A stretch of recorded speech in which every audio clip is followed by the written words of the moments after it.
Hi, dance friends. I'm Margaret Fuhrer, content director for the Dance Edit newsletter and podcast, and welcome to this special episode in partnership with Jacob Jonas The Company's platform, The Thought.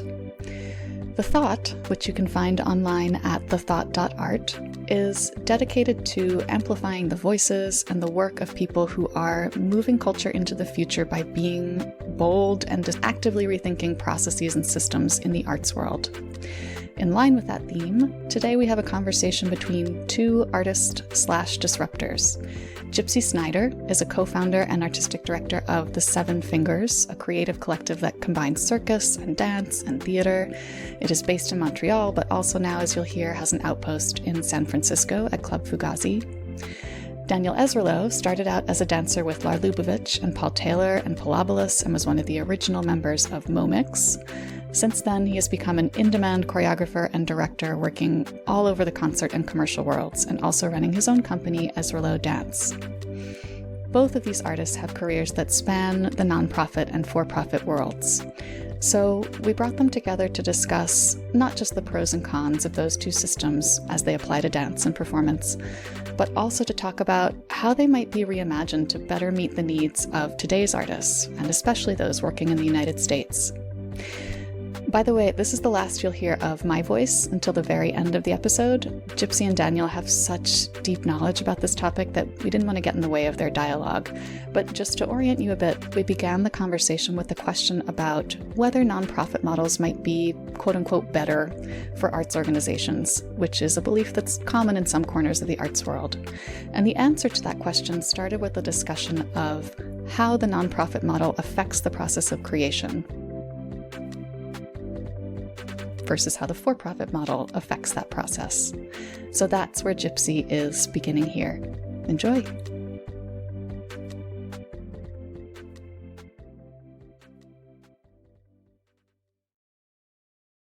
For me, the idea of public funding, a society investing in staples of its society, meaning education, healthcare, and science and culture, means that we are all under a united premise that culture is key to society and the evolution of society. And I would even go so far as not just culture, but creativity, like the scientific and sociological necessity for creativity in a culture.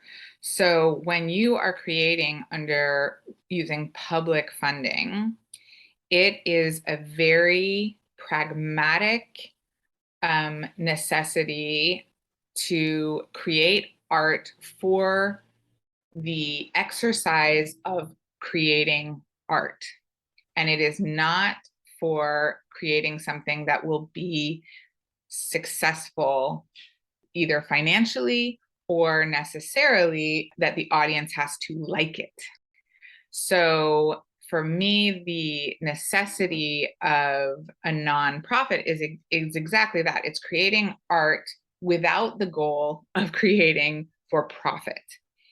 Now, wonderfully, sometimes art catches on fire and everybody loves it, and then money or success comes with that.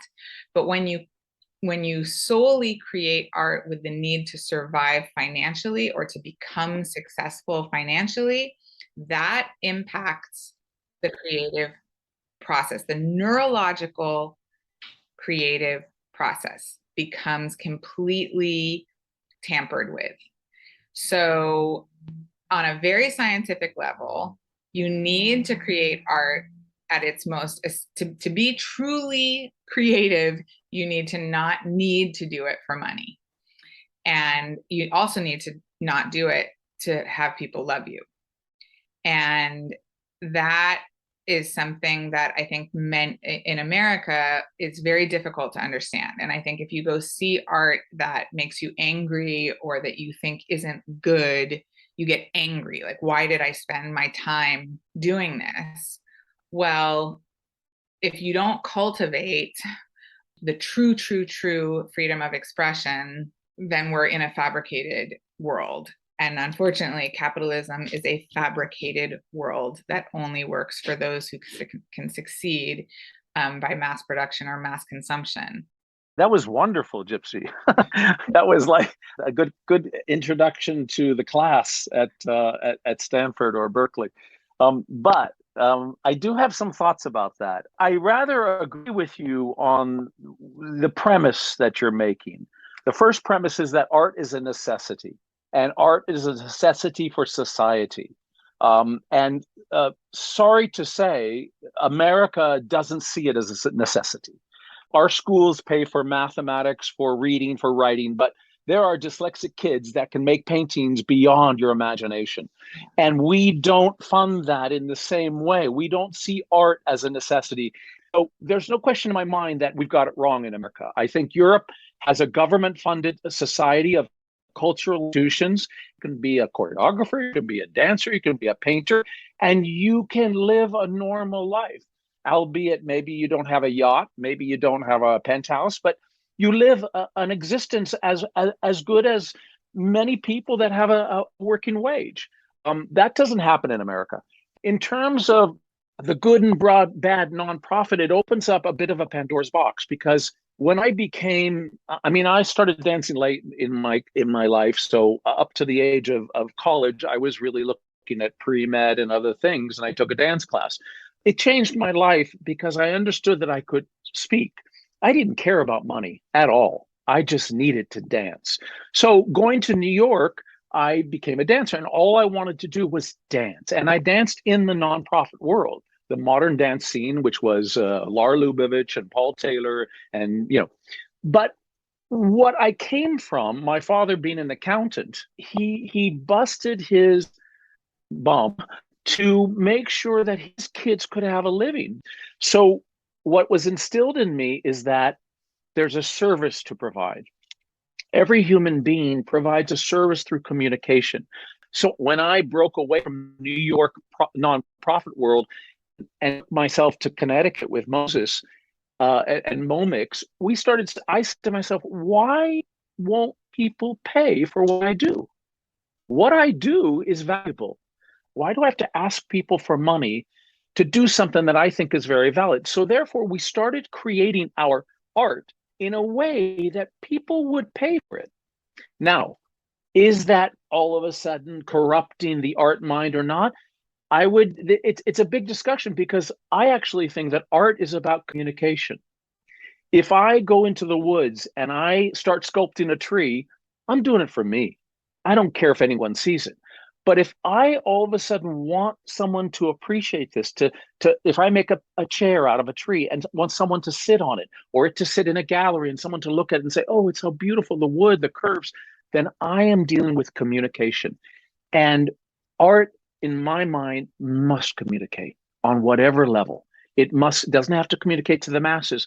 But therefore, the premise is that if it's communication, I am at service of the people that I do my work for. Does that go to the Disney world of High School Musical or whatever? Maybe not, but I'm still at service. And if I'm in a theater of 500 people, I want 500 people to get what I'm saying. So in a way, it's not about profit or non-profit. It's about keep connected to the people, keep connected to humanity. And I believe that should be paid for from the government, first of all, which it doesn't happen. But what I never was able to do, I was never able to go to someone to say, please give me $10,000. I need to do a project. I could never do it. So therefore, I could never sit in the nonprofit world. I just didn't have the ability to ask people for financing. Well, I completely agree on every level. However, I had to do more asking for money for my LLC in terms of investment than I ever did when I used public funding. And I don't think of nonprofit as asking the government. It's the people's money. I mean, I think that the government is of the people, by the people.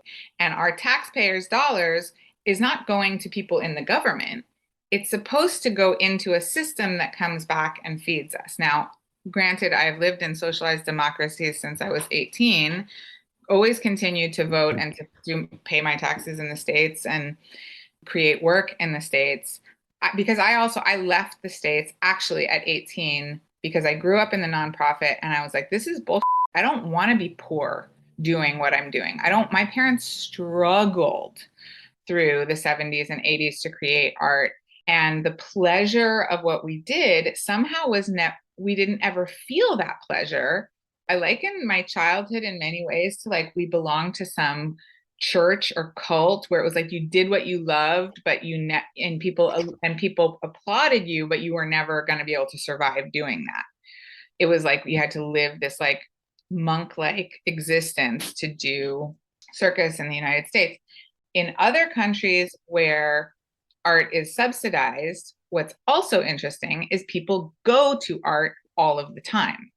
So, you getting people to go to the theater or go to a museum in America, it's like it has to be cool.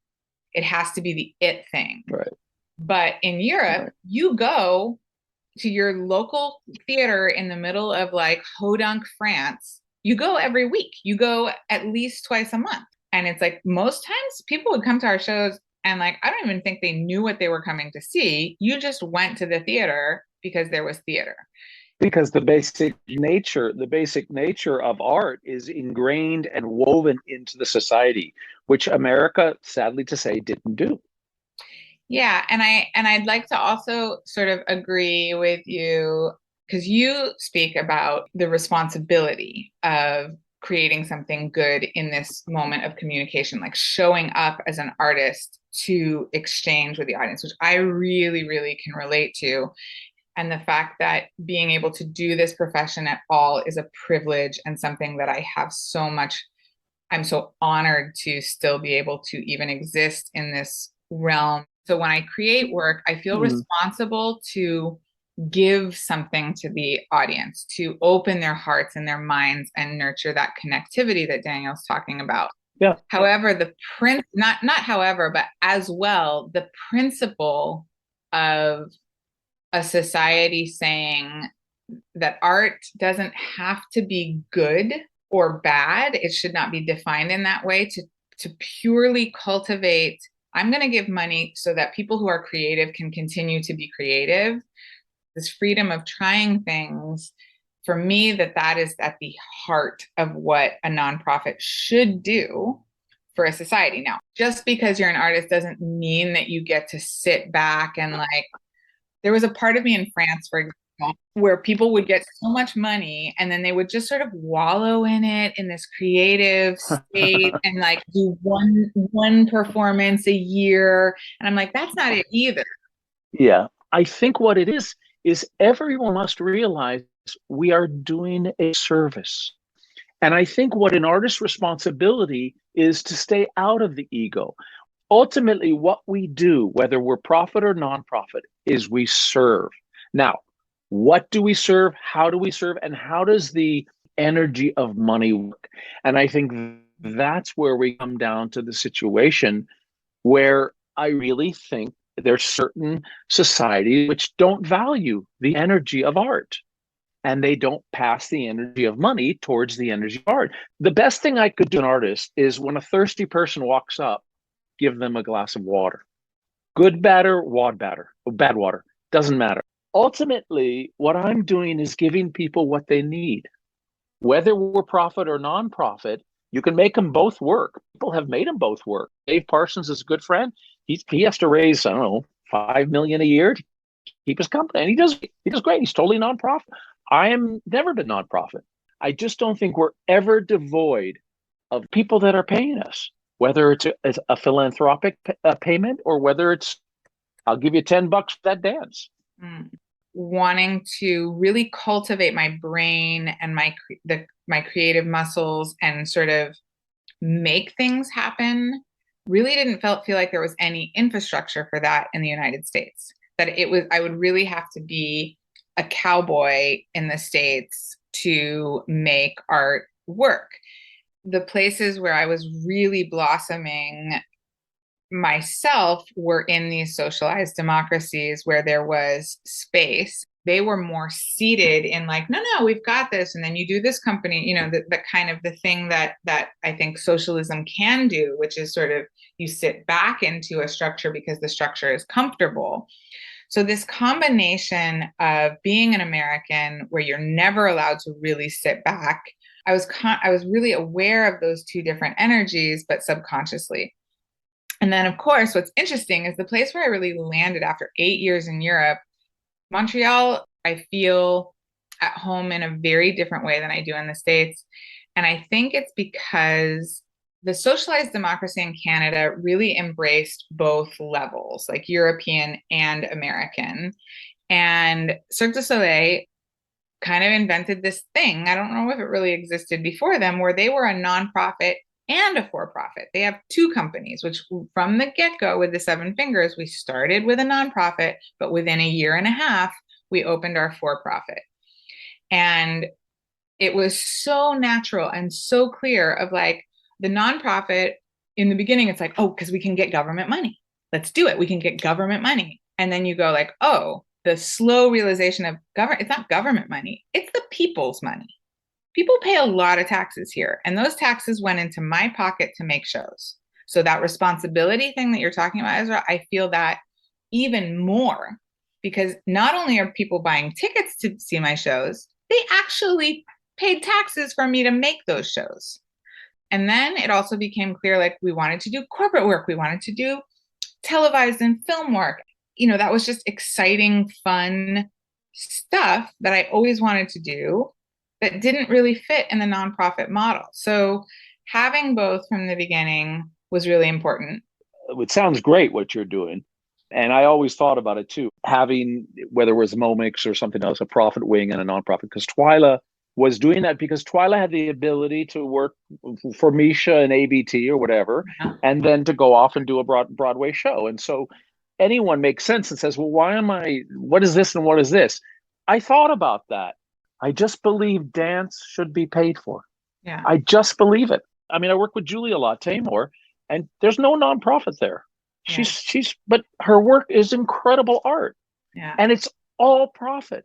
So if I'm able to do work that pays me, I'm going to keep doing it that way because I believe that's part of my, back to the same word, service.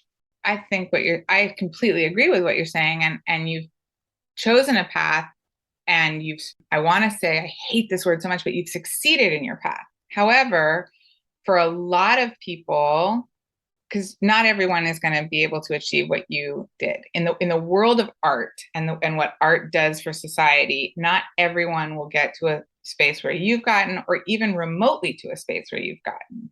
So is there a space in the United States where people can exist and create culture for their communities without needing to be as successful? And that's where public money comes in. And it's such a fascinating time in the United States because the disparity of money is so extreme right now that in a way, what you're saying is philanthropy and being paid for art. You're right. We should be making as much money as, say, a Tesla person or a whatever, or a Broadway, whatever. However, there's a lot of communities that need a baseline of health and happiness and expression that we still need to defend the nonprofit system, even if you don't need it. Oh, I agree. I agree 100% with you. We must defend the nonprofit system. I mean, I agree with you. Everyone doesn't succeed on a level, but then again, everything that I've learned about creativity is stay out of the box. I keep thinking out of the box how I can offer something that someone hasn't thought of.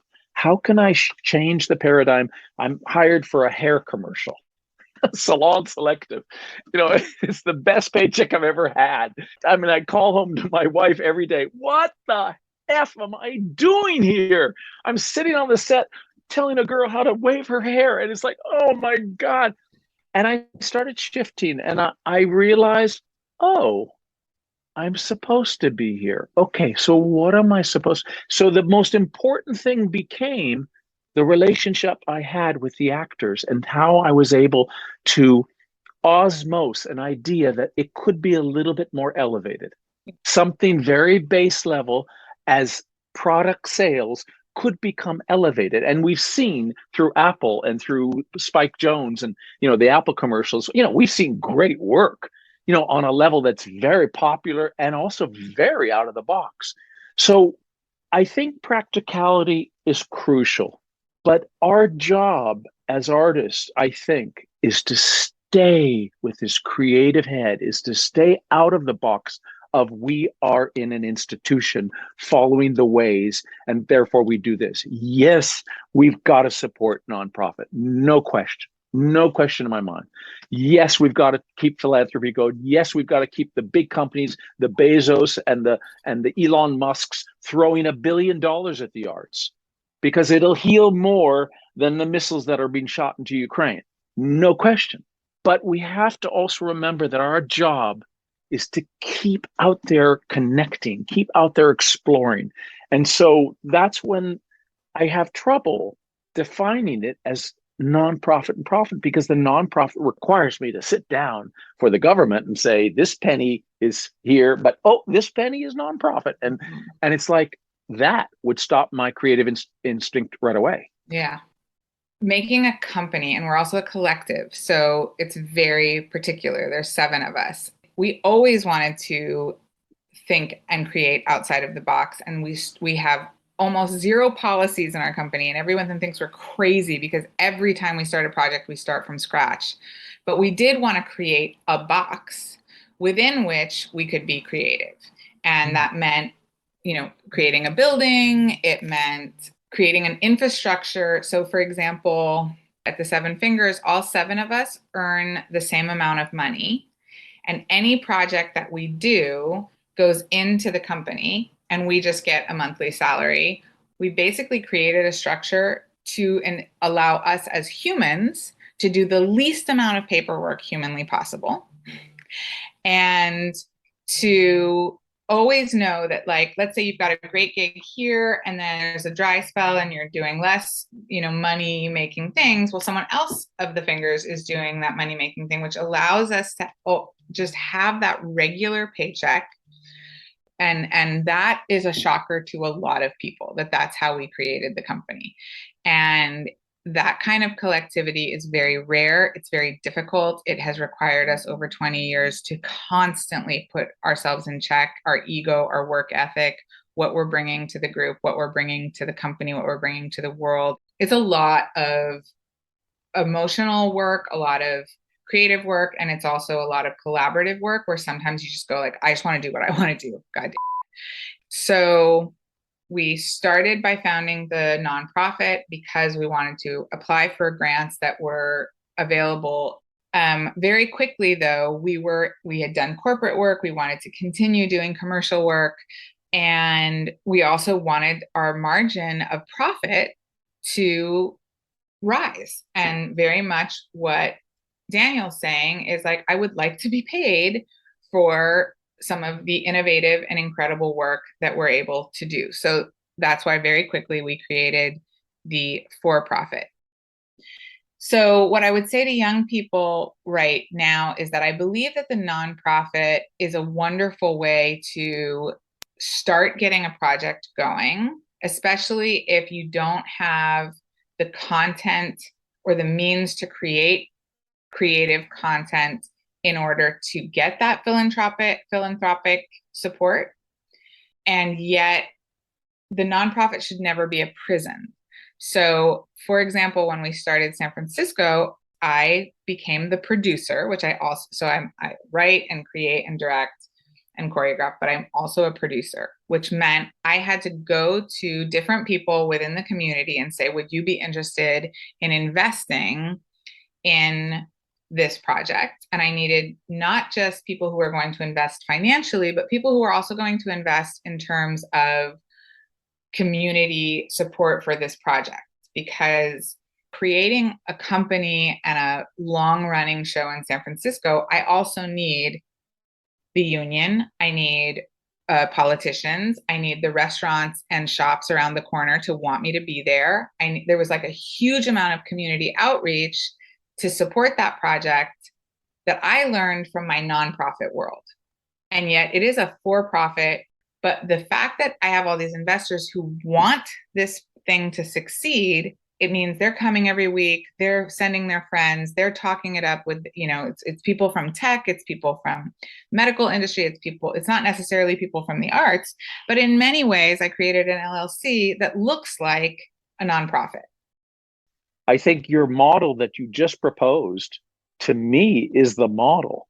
And profit, nonprofit, you created the model out of necessity. You said, I'm going to do this. Basically, you went to people and got it, people that were interested, that are investors, because your creativity, Seven Fingers creativity, said, this is interesting. The same way Apple said it. This is interesting. There are designers, you're designing products. Your products are bodies on stage. Apple's designing earpods and different things. People, you're creating a need for your work.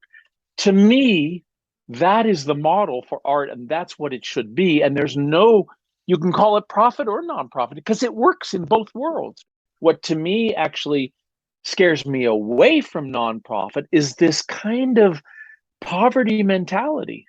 It's a poverty mentality that says, as artists, we must be poor. We must create something that nobody wants, and we must go to ask for foundations for the money because they're the rich people that built all the buildings and they have the money, and they're going to do a gracious service of giving us $20,000 so that it's like we should do it ourselves. We are creative to the point of where we can build the buildings. We are responsible to do what you did in San Francisco. Yeah.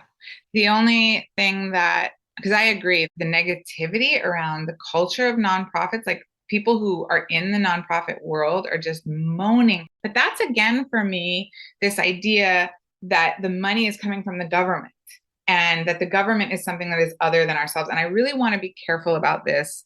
Art is supposed to, as Daniel said, we're supposed to connect people into communication and debate and to talk about hard things and feel hard things through art and conversation.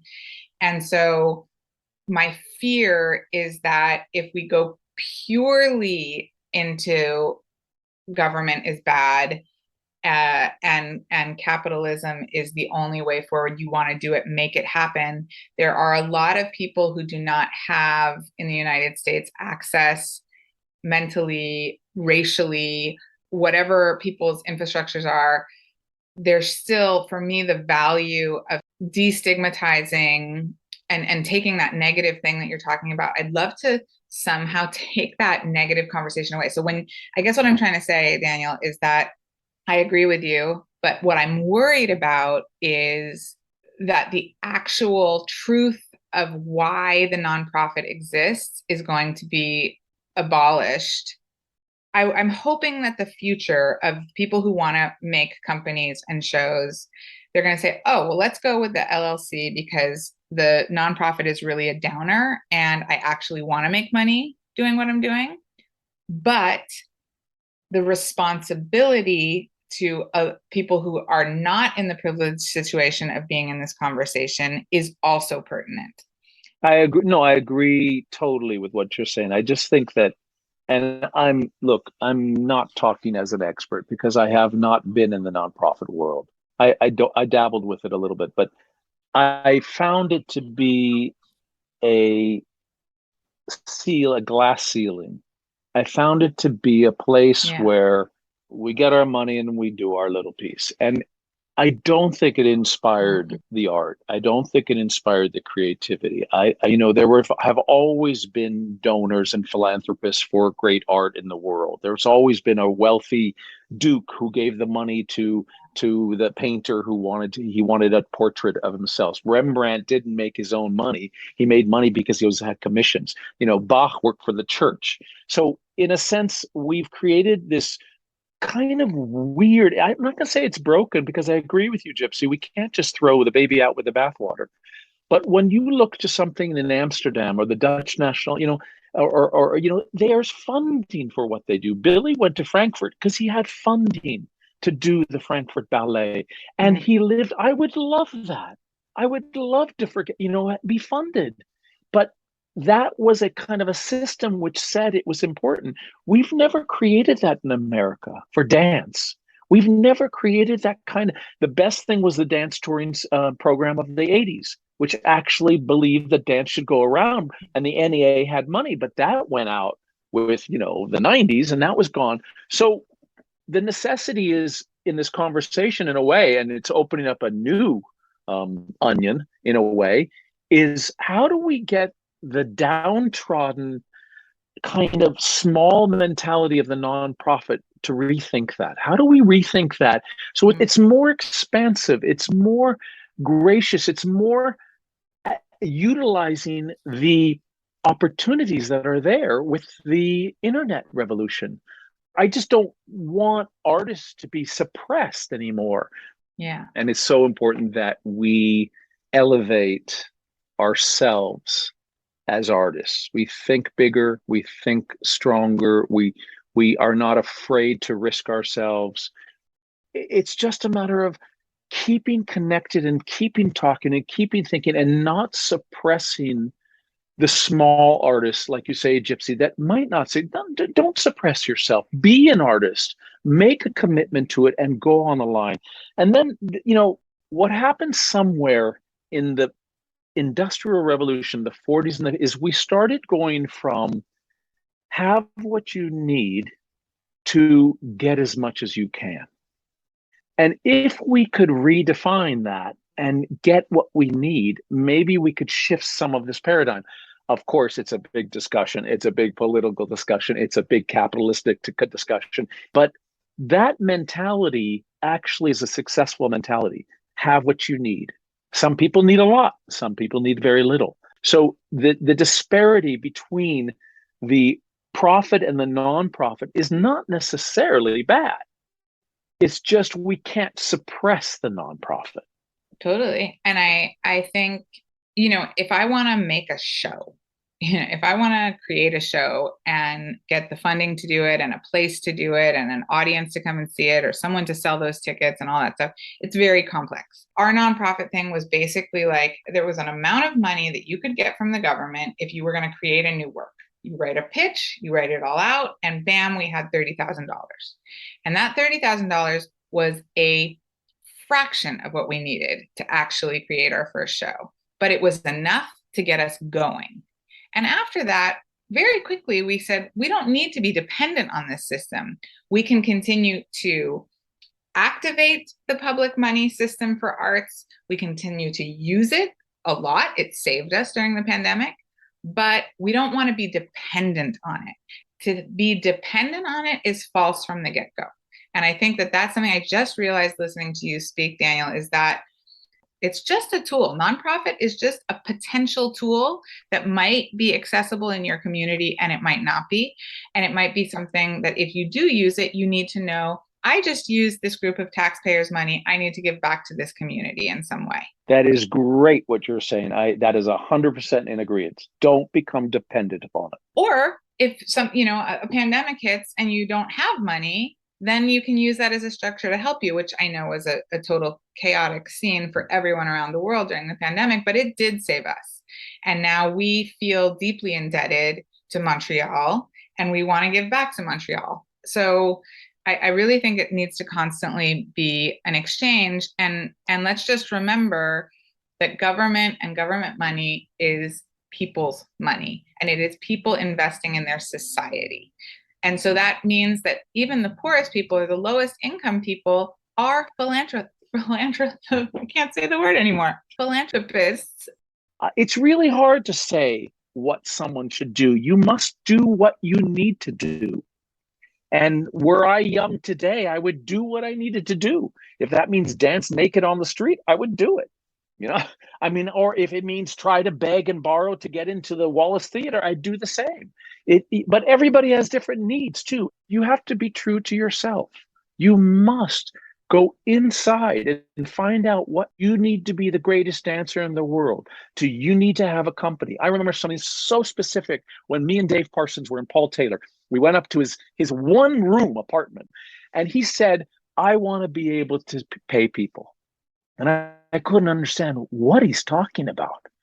But he said it. He wanted to have a company and he made it. I had not that desire at all.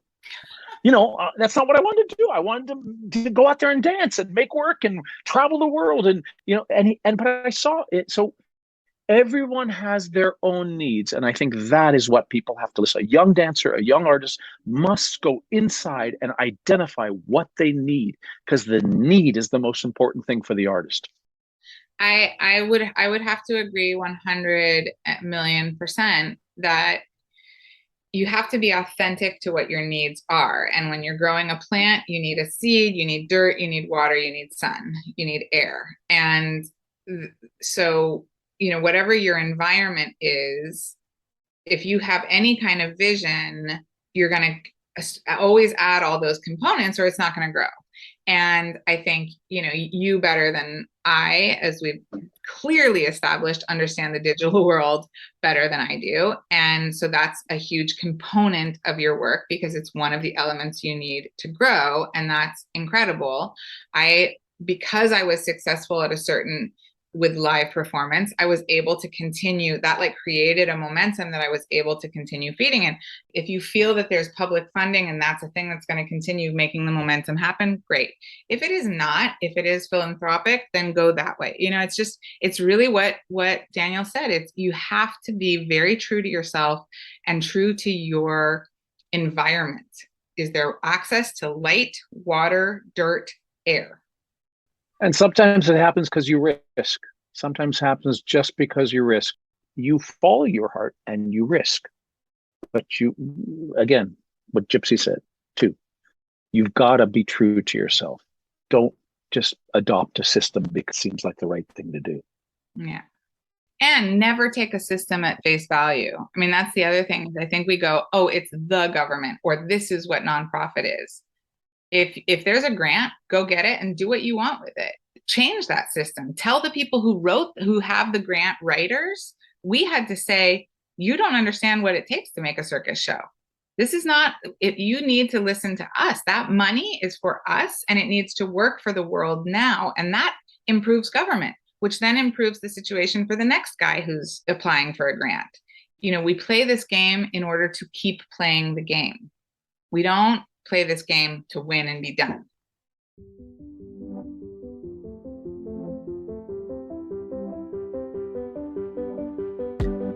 A huge thank you to Gypsy and Daniel for that fantastic conversation. In the show notes, we have links to their company's websites and social accounts so you can follow them. You can also find an edited transcript of this conversation on The Thought at thethought.art. We have links to that site and to the platform's Instagram page too, so that you can keep up with all of the work that they're doing. They've been posting fascinating, category-defying content on that theme of disrupting culture. All right. That's it for us this week. Thanks everyone for joining. Keep learning, keep advocating, and keep dancing.